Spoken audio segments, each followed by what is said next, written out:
Vraiment un record.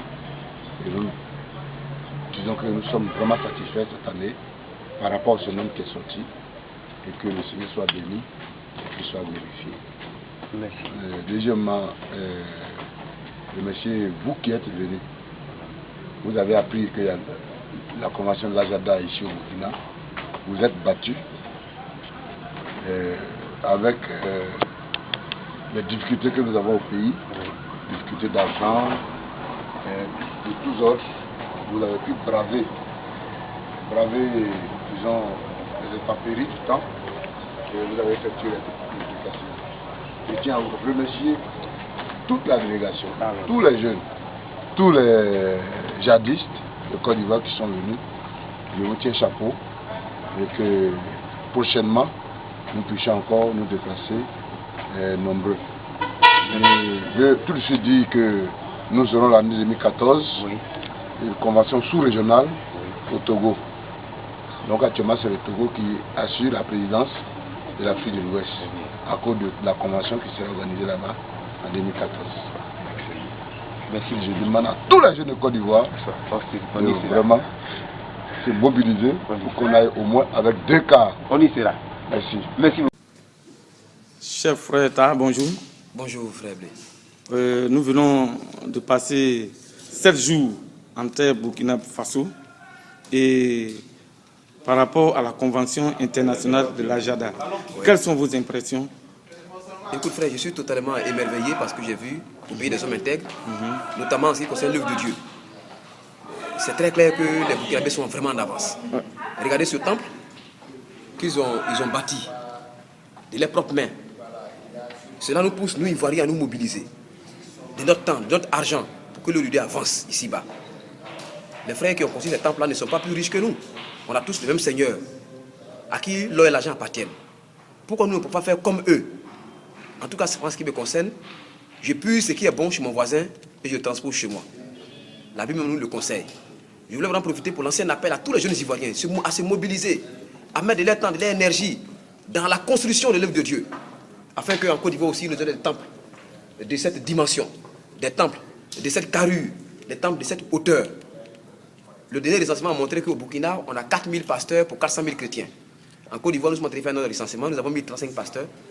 Mais nous voulons vraiment, pas rivaliser avec eux, mais faire mieux, faire plus pour que le nom du Seigneur soit glorifié. Donc, vous les jeunes de Côte d'Ivoire, mobilisez-vous, que ce soit à Bassam, que ce soit à San Pedro, que ce soit à Divo. Je vous parle en tant que secrétaire régional de la JADAS.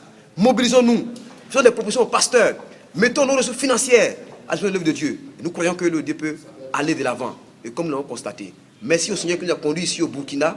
Merci, nous avons prié pour plusieurs sujets de prières. Nous croyons que Dieu va ouvrir les portes et que les jeunes Ivoiriens soient bénis, richement bénis, afin que le Dieu puisse prospérer ici-bas. Que Dieu vous bénisse. Amen. Bonjour président Ouma. Bonjour. Vous êtes le vice-président de la JADCI, la Grande Assemblée de Dieu de Côte d'Ivoire. Avec les jeunes, vous bouclez en ce moment la 3e convention de l'Ajada au Burkina Faso. Quelles sont vos impressions? Bien, nous bénissons le nom du Seigneur. Je voudrais vous dire merci pour l'occasion que nous bénissons le nom du Seigneur pour ces temps que nous avons passés ensemble. Les impressions sont des impressions de joie et de satisfaction. Nous avons passé de très bons moments ensemble. Nous avons vu la main du Seigneur se manifester, la présence de Dieu se manifester. Nous voulons dire merci à Dieu, la seule note qui nous rend un peu triste, c'est le fait que mon président Kyo, président de la JADA, n'ait pas pu véritablement prendre part à ses assises. Son absence a été ressentie durant tout ce moment. Mais nous bénissons Dieu, car toutes choses sont pour bien de ceux qui aiment Dieu et comme on le dit, tout ce que Dieu fait est bon.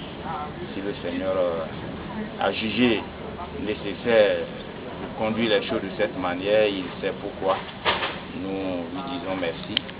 Dans l'ensemble, tout s'est assez bien passé et nous ne pouvons que bénir le nom du Seigneur. Président, vous avez à cette occasion apporté un enseignement qui a été remarquable. Votre humilité va peut-être en souffrir. Mais aujourd'hui, à la lumière de cet enseignement, selon vous, quels sont les besoins réels de la jeunesse d'Assemblée de Dieu en Côte d'Ivoire? Bien. si cet enseignement a pu faire du bien, nous bénissons le nom du Seigneur. Les besoins réels de la jeunesse de l'Assemblée de Dieu de Côte d'Ivoire sont les besoins de toute la jeunesse chrétienne au sein de l'Assemblée de Dieu de Côte d'Ivoire, mais au sein aussi de tout le christianisme. Je crois que ce besoin est renfermé dans le thème, est exprimé par le thème, notre identité pentecôtiste. Et comme je le disais, c'est un thème assez évocateur. Pourquoi parler de notre identité pentecôtiste? Est-ce que notre identité souffre d'un certain doute? Est-ce que nous doutons de notre identité? Est-ce qu'il faut redéfinir notre identité? Non, comme je l'ai dit.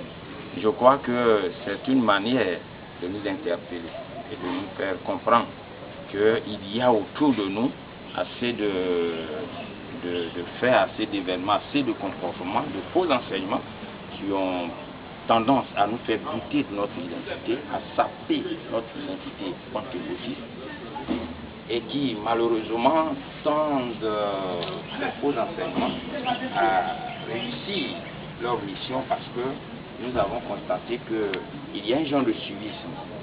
Beaucoup de jeunes suivent ces faux pentecôtistes qui manifestent, j'allais dire, une certaine puissance, une certaine onction qui n'est pas l'onction de Dieu. Comme on le dit, tout ce qui nous brille n'est pas de l'or. La jeunesse donc suit ces mouvements avec ces faux enseignements. Même il y a des hommes de Dieu qui sont tombés dans ce piège-là, ce qui a augmenté le doute au sein de la jeunesse et a désorienté quelque peu la jeunesse quant à cette identité pentecôtiste. Le besoin aujourd'hui, c'est que la jeunesse se ressaisisse, c'est que la jeunesse fasse confiance en ses pasteurs, que la jeunesse fasse confiance en son Dieu et que la jeunesse sache que Dieu est avec elle, qu'elle est dans la bonne voie, qu'elle est dans le véritable, qu'elle est dans la vérité et qu'elle n'a pas à se laisser entraîner à tout vent de doctrine, comme Paul le dit, pas se laisser être la proie de philosophies humaines. Merci beaucoup. Merci. À l'année prochaine. Que Dieu vous bénisse. Amen. Merci.